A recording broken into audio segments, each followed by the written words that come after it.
debate. Motion for debate. Displaced people worldwide. Lord Alton of Liverpool.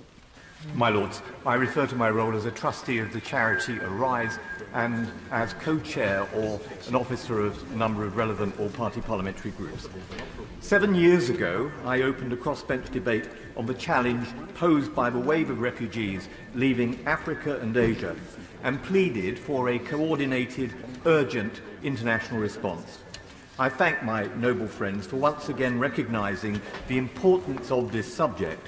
Express my thanks to all noble lords who will speak today, especially the noble Lord the Minister and the Library for their excellent briefing note.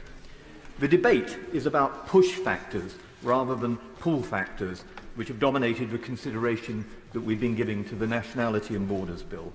The motion draws attention to the United Nations High Commissioner for Refugees' estimate that 82.4 million people are displaced worldwide, 42% of whom are children and 32% of whom are refugees. It calls for an urgent international response to address the root causes, recognising that this is a complex strategic problem which cannot be addressed without systematic and sustained international cooperation. Those push factors involve wars, conflict, persecution and terrorism, destitution, corruption, instability, grinding poverty and man-made phenomena such as climate change and natural disasters which drive people out of their homes, their communities and countries, risking their lives in doing so.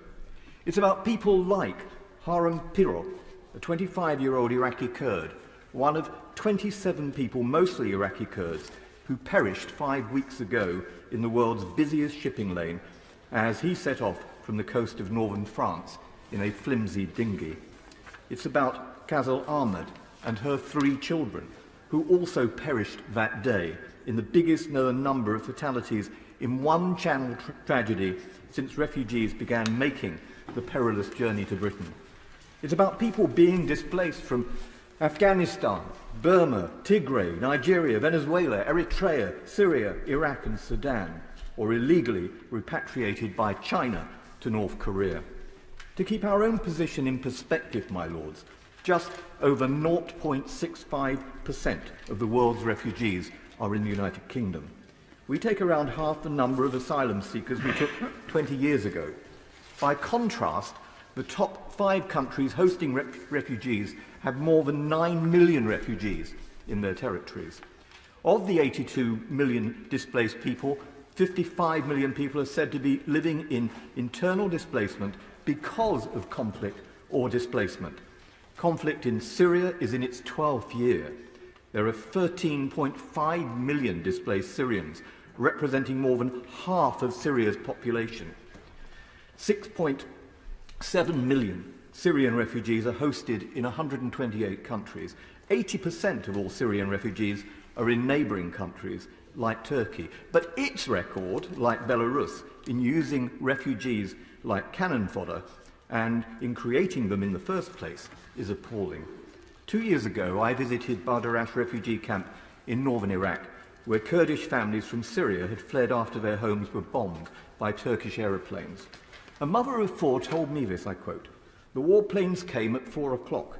As they dropped their bombs and chemicals, many children were burnt. Some were killed. We all started to run. I just want to go home with my children. But everything was destroyed, and we would be slaughtered." Another Badarash refugee, Hamid, described how he saw people choking as their homes were burnt. Children were throwing up, and we had to leave the injured behind as we fled. Hamza, whose wife and mother of their 3-year-old daughter was killed, asked me, I quote, "Where is the justice in letting Erdogan force Kurdish families to flee their homes? The international community did nothing about it." My lords, when did it become acceptable for a NATO country to break the Geneva Conventions and potentially the Chemical Weapons Convention, to illegally occupy territory, ethnically cleanse a population and face no investigation, little censure, no Security Council resolution and no consequences? And does it matter that such actions add to the millions of people already caught up in such miserable displacement, denying them the chance just to go home? As one of the four sponsors of the 2016 amendment moved by the noble Lord Doves on child refugees, it particularly disturbs me that of the 82 million displaced people, 42% are children. Children make up almost 25% of those seeking asylum in the UK, and almost half of all identified potential victims of modern slavery or exploitation in our own national referral mechanism. Nelson Mandela was right when he observed that the true character of a society is revealed in how it treats its children. When a Kurdish child drowns in the English Channel, or a Syrian child drowns in the Aegean, or an Eritrean or Nigerian child drowns in the Mediterranean, we need to ask what drives families and their children to such desperation. Some refugees spend their entire lives in sprawling, squalid, makeshift camps.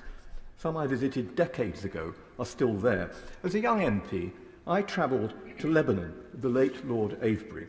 In 1981, we visited Palestinian refugee camps at Shatila and Sabra, where a terrible massacre occurred in 1982.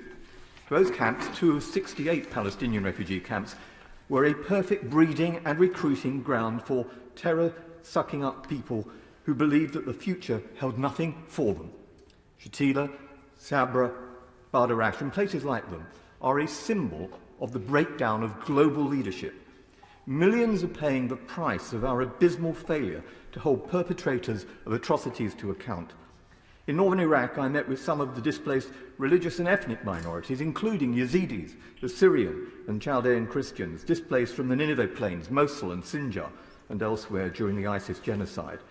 Despite the best efforts in 2016 of my noble friend Lady Cox, Baroness Kennedy of the Shores, Lord Forsyth and myself, we failed to persuade the government that a genocide was underway, and there is still no ad hoc tribunal to bring to justice those responsible.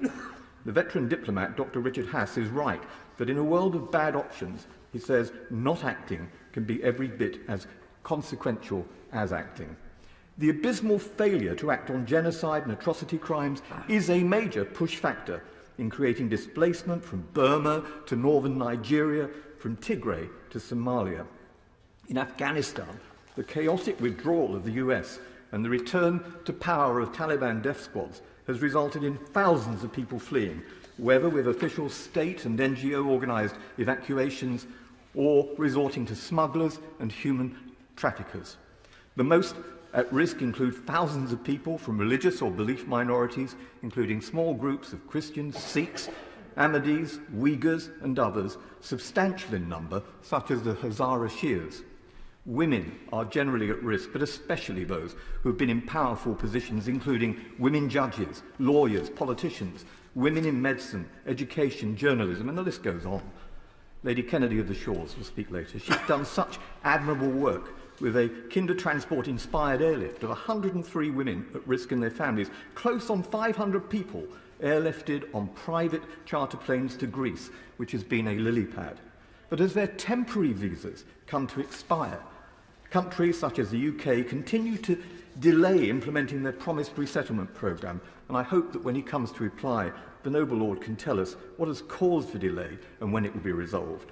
I'd also like the Minister to spell out how he's responding to the Bishop of Truro's 2019 report commissioned by the then Foreign Secretary. It found that in some regions, I quote, the level and nature of the persecution of Christians was arguably coming close to meeting the international definition of genocide, according to that adopted by the UN. What assessment has the noble Lord made of Ford as a driver pushing refugees like the Pakistani Ahmadis and Christians, whom I've seen for myself in refugee detention centres in Southeast Asia? Will he be telling us what's being done by our embassies to help resettle religious minorities? What priority is being given to combat persecution and to uphold Article 18 of the Universal Declaration of Human Rights, a major push factor all over the world?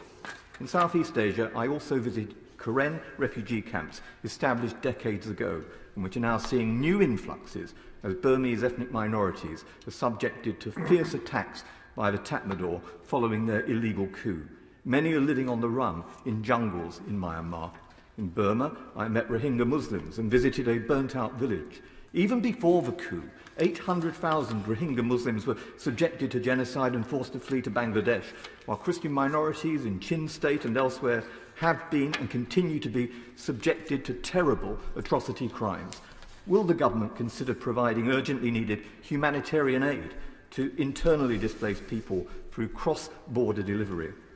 In the autumn of 2020, with the Noble Lord Collins, we raised in this House the consequences of the conflict in Tigray. 1 year later, just before Christmas, the United Nations Human Rights Council established a UN inquiry that will monitor the crimes and preserve the evidence for future generations, with notable votes cast against doing that by China, Russia and Eritrea. But welcome though that motion is, my lords, it will do nothing to reverse the mass displacement of 2 million people forced to flee their homes. Hundreds of thousands of people are in famine-like conditions and starving. The catastrophic conflict continues to expand, devastating the whole region.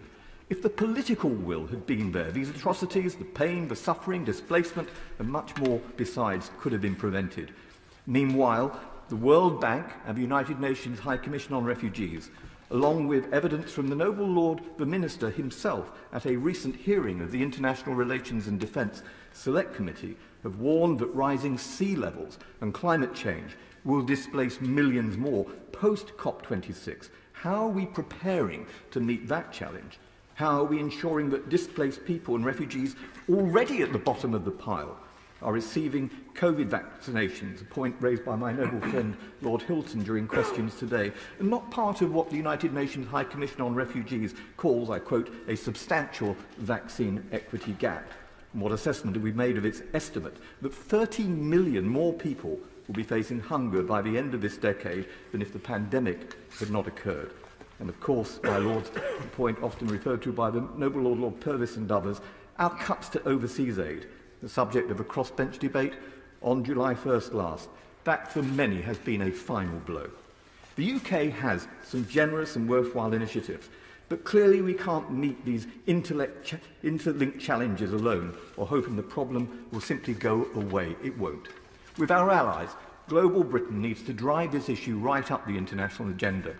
We should be convening summits, commissioning hard-headed humanitarian solutions, tackling the problem at its roots, and creating secure, safe havens in which people can prosper and make new lives. We need something on the imaginative scale of the US-inspired 1948 Marshall Aid Programme, which rebuilt Western Europe. Along the coast of North Africa, we should be building new Carthages, a series of new UN-protected small city-states using brilliant Israeli and other Western technology to create renewable energy for water desalination, electricity and the production of food. If this was done under a UN mandate, it might turn the UN into something other than a spectator. Instead of a well-thought-out international plan of action, we have near silence in the UK's 2021 integrated review. If we are to be what the review calls a force for good, we need to turn the rhetoric into deeds.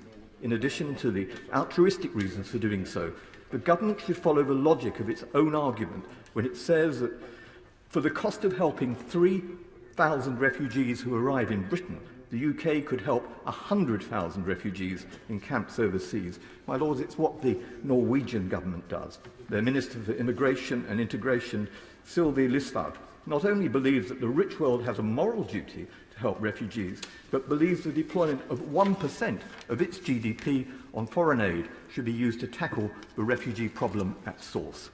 Other countries should be persuaded by us, but we will need to lead by example. It's an echo of a remark made in a debate in 1940 by the formidable independent MP Eleanor Rathbone, who established the Parliamentary Committee on Refugees and argued that responding to the plight of refugees was, her words, not only in the interests of humanity and of refugees, but in the interests of security itself.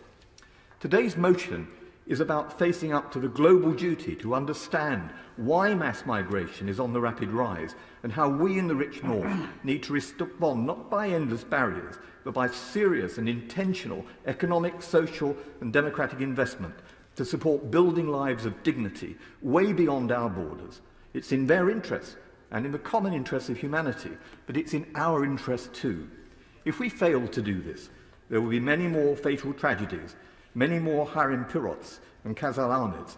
There will be many more camps, many more lives devoid of human dignity and devoid of opportunity. My lords, I beg to